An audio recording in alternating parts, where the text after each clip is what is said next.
Bismillahirrahmanirrahim. Okay, so my background is I was born to a 17-year-old girl in Chester, which is near Liverpool. She decided to adopt me out, so I was adopted as a child by a family who lived in Sheffield.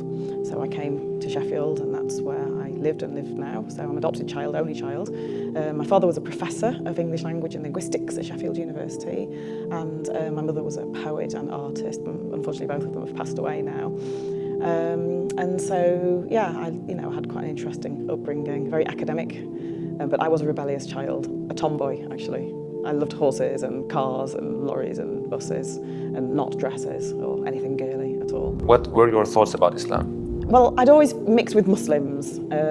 Even as a child, my father, as a professor, he had students who were Muslim. And so my first contact with Islam actually was through a girl that I used to go nightclubbing with as a 17, 18-year-old. I was probably about 18. And at the time, I left home at 16. I mean, this is how rebellious I was. Got myself a council flat, a council property, this tiny little property. What happened is I mixed with the wrong people, and some not very nice people sent some people to basically attack me in my apartment where I was living. So I got attacked and beaten up pretty badly. They stole my car that I had at the time. They stole money from me. And actually, subhanallah, Allah subhanahu wa ta'ala places people in the situation where they are forced to do something. Because otherwise your life is never going to change. There has to be this disruption in your life in order to have change.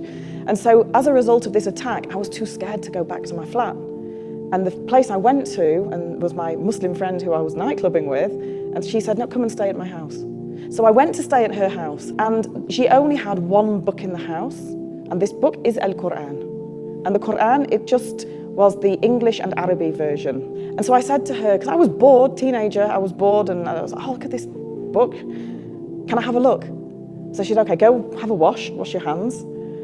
And you can open the book and have a look. So I opened the book and I saw, subhanAllah, I saw the stories that I'd seen and loved in my Sunday school days. And I was like, wow, that's familiar. Because at school, and this is really important to note, in the West at school, you're taught Islam, Christianity as two completely separate things. There's no autonomy or comparison between God and Allah. Allah is for Muslims and God is for Christians. It's like they're different gods, different religions.